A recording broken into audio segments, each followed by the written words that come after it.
What makes you feel embarrassed by your own country? The thing that didn't happen at that square in that year on that day. We don't always win in hockey. There's so many lol, I'll go with the latest.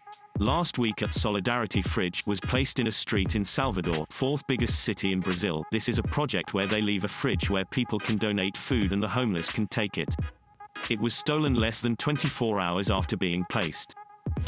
Algeria. Mafia is leading our country. In the U.S., the mass shootings. It's beyond awful and shouldn't happen here. Obviously it shouldn't happen anywhere. It's surreal to see two events in one day. Scottish people can be really aggressive and rude. Especially in the more populated areas and especially with what we call Spice Boys. Like, a group of guys were making fun of me for moving past them and says sorry. Scottish girls can be as rude too. People always think it's just the English, but no, Scotland is full of really rude people. The politicians and how people treat monuments like shit, also the school system. Italy. The state of our roadsides and towns. For such a proud country, collectively we have a really funny way of showing it. I'm actually genuinely embarrassed when tourists have to see some of the filth, especially in cities like Glasgow. That we lost a war against emus. I mean seriously, we a nation that produced the only force that had any impact at Gallipoli, the Rats of Tobruk, and we captured 100,000 Italian troops in WW2. But some large flightless birds. Nope, didn't stand a chance. We were so desperate we asked the British for artillery. The amount of people who harasses and asks for bobs and vegana pics online. P.S. No award to guess what country I am from. When I saw news articles about a mass shooting, I initially skipped over them because I thought they were talking about yesterday. They weren't.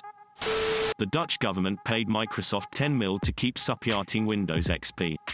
Because most of their computers ran on it. Northern Ireland. The sectarian conflict, the rampant illicit drug use, the fact that we haven't had a functional government for over 600 days now over a disagreement on a pointless law. Saudi Arabia. Where do I start? That yesterday's mass shooting coverage was interrupted by coverage of today's mass shooting.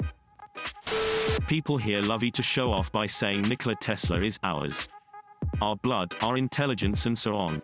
Meanwhile the Tesla Museum in our capital is a joke. It's basically 2 rooms, and in high school when we visited it our class literally had to be split in 2 parties because we couldn't all fit in it. Mind you, it is getting slightly better now, but only because of the tourists. Have you heard about the Ibiza scandal? Yeah.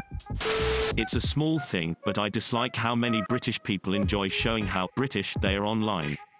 Making memes about the weather, politics, drinking tea, queuing etc., all playing these things up for an American audience. It's no great crime, it just strikes me as cringeworthy. Every country has skeletons, frequently literally, in its closet.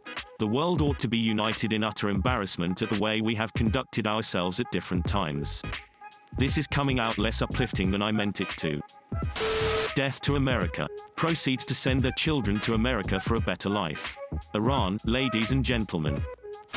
We haven't had a government in place since January 2017 because our 2 main parties won't speak to each other. Because of that, decisions regarding the daily running of the country aren't happening, so Westminster are making decisions for us, including some incredibly controversial ones. These decisions have resulted in me having a very heated debate with my in-laws on a Sunday afternoon. Our current foreign minister had a scandal back in 2008, where he, 34M at the time, had sex with a 15-year-old girl. It wasn't illegal cause the age of consent in Denmark is 15, but it's still messed up. Damn, there's a lot of self-loathing Brits gathered here today. Nice. I don't like the way Swiss people are to strangers. Totally introverted, shy and restrained. If you like it and want to see more, please like the video and subscribe.